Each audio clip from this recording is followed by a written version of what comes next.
Yes, mukulike eyo bwakedde bakulisayo nnyo muganda olya weekend mikwano gyange mwenna abeekuumira ku mayengo gano aga Yogi Update TV.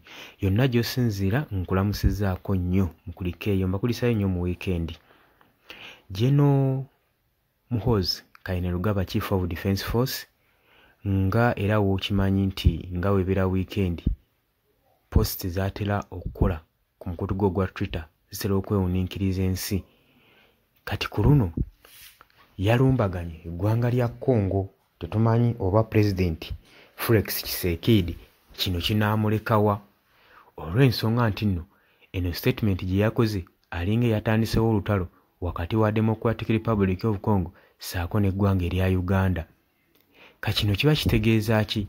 Kiba kikulaga nti nno n'amagye ga UPDF agatwalibwa mu ggwanga erya Democratic Republic of Congo gaba gatwaliddwayo kugenda kulaba nga gateekawo conflicts mu ggwanga eryo, so si kudissolvinga conflicts nga bo bwe bagamba. Olw'ensonga statement gye yakoze yabadde ku mukutu gwe gwa Twitter. General Muhoozi Kainerugaba yagambye nti no, in 1 week either M23 rebels or UPDF will be in Kisangani by orders of Yoweri Museveni, Commander in Chief. Your statement eraga nti no Mwami Yoweri Kaguta Museveni y'omu ku bakomandinga abayekera ba M23 saako ne UPDF kusobola okulaba nga bakola balumbagana eggwanga erya Democratic Republic of Congo, kubanga ebyo bitundu bye baagala osalako mulimu magye ga Democratic Republic of Congo.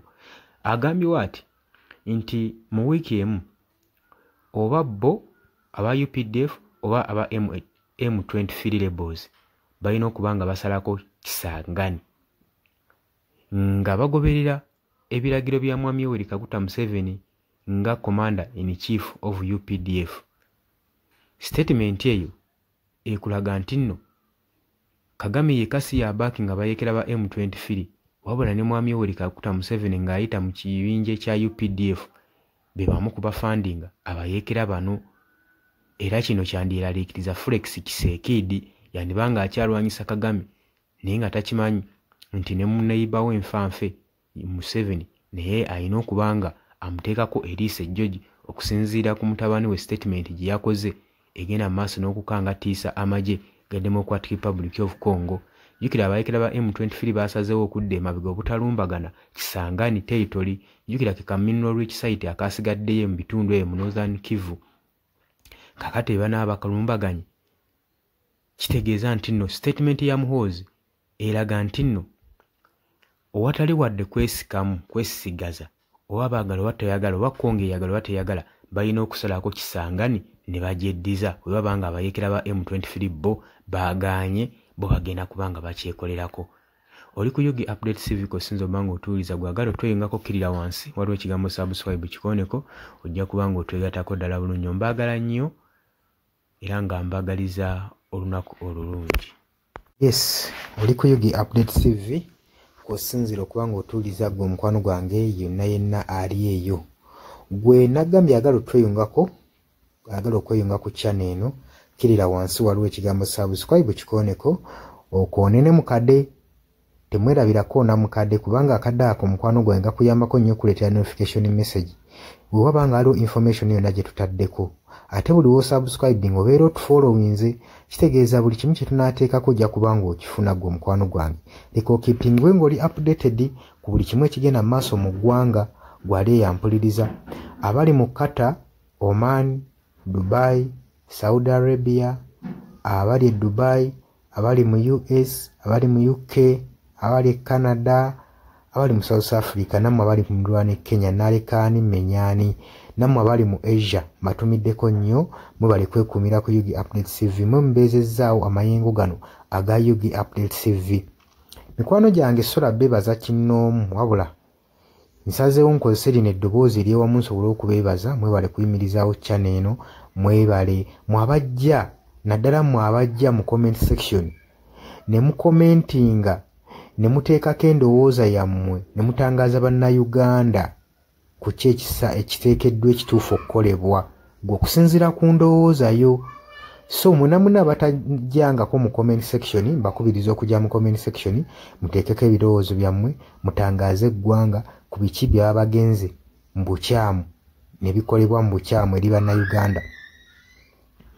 Dani ku Airlines e Kenya nawe nkutumiddeko ennyo naye jangu mu comment section oteese toteekako buteesi linnya lyo mujje mu comment section mwe abasharinga abalikinga namwe abasubscribinga mwe muyimirizaawo amayengo ga channel.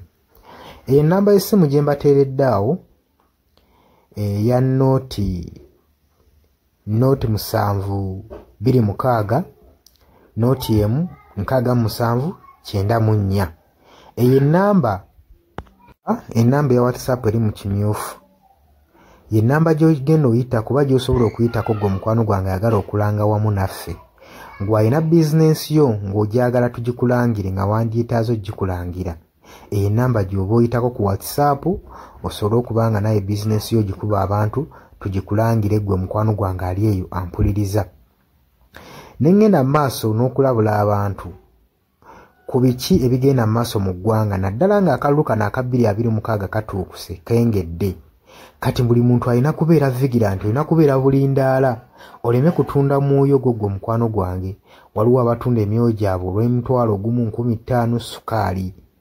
Gwe beera ng'omanyi akaseera we kanaatuuka akakuba ballot paper, beera nga manyi omuntu ng'omanyi omuntu ogw'ogenda okuwa gw'ogenda ottiikinga gwe gw'olaba asobola okukulaakulanya ekitundu kyo constituency yo, gw'olaba agenda otwala eggwanga mu maaso. Bannange tusibwa nnyo akatambaala mu mutwe mu biseera nga bino. Newankubadde obwavu babubalumizza mutya, totunda mwoyo gwo ku lw'akantu katono, wabula saasira ku ggwanga lyo, osaasire ne ku zadde lyo, osaasire ne ku future weenaabeera. Lowooza ku by'emu maaso. Weewaawo abamu muyinza okulowooza ng'ebyo batabakwatako nga tebikwatako, naye ensobi yonna yonna ekolebwa either relative sengaawo maamawo kojjaawo biyinza otuuka ng'ekyo ekizibu gwe kyetooloddeko ate olaba ebikwatirako biyinza otuuka esa ne byetooloola ne bifundikira nga bikkutteko gwe mukwano gwange ali eyo. So kyenva nkubiriza baganda bange mwenna bali ku Yugi Updates TV ogenda maaso n'okusharinga information eno. Baganda baffe beebereremu ate era baleme kutunda mwoyo gwa ggwanga, babeere nga batambulira ku mazima, nga bayimirira ku mazima, nga bayimirirawo ku lw'eggwanga lyaffe erijja mu maaso, ku lwa future y'abantu baffe n'eggwanga lyaffe mu maaso, kubanga buli muntu ekigenda mu maaso kati akiraba. Bw'atalaba kigenda mu maaso nkakasa obeera muzibe. Ate era ne muzibe naye alina byawulira ebimukyemula omutima kati n'amanya nti no mu ggwanga mulimu kino. So nkubiriza buli omu obeere lalabayi wa munno, osobole okuba nga oli kalabaalaba w'oyo ku biki ebigenda mu maaso. Obakubirize n'omubakubiriza. Waliwo abali mu byalo nga tebamanyi kigenda mu maaso. Mubaagaliza osubscribinga ku mikutu gino bategere ebigenda mu maaso mu ggwanga lyaffe. Wakati smartphone zajja gwe mukwano gwange ali eyo. Wabula mbaagaliza olunaku olulungi, mubale kwekumira ku Yugi Updates TV. Mubatana subscribinga mugere maaso n'okusubscribinga. Mbaagala nnyo era mweraba.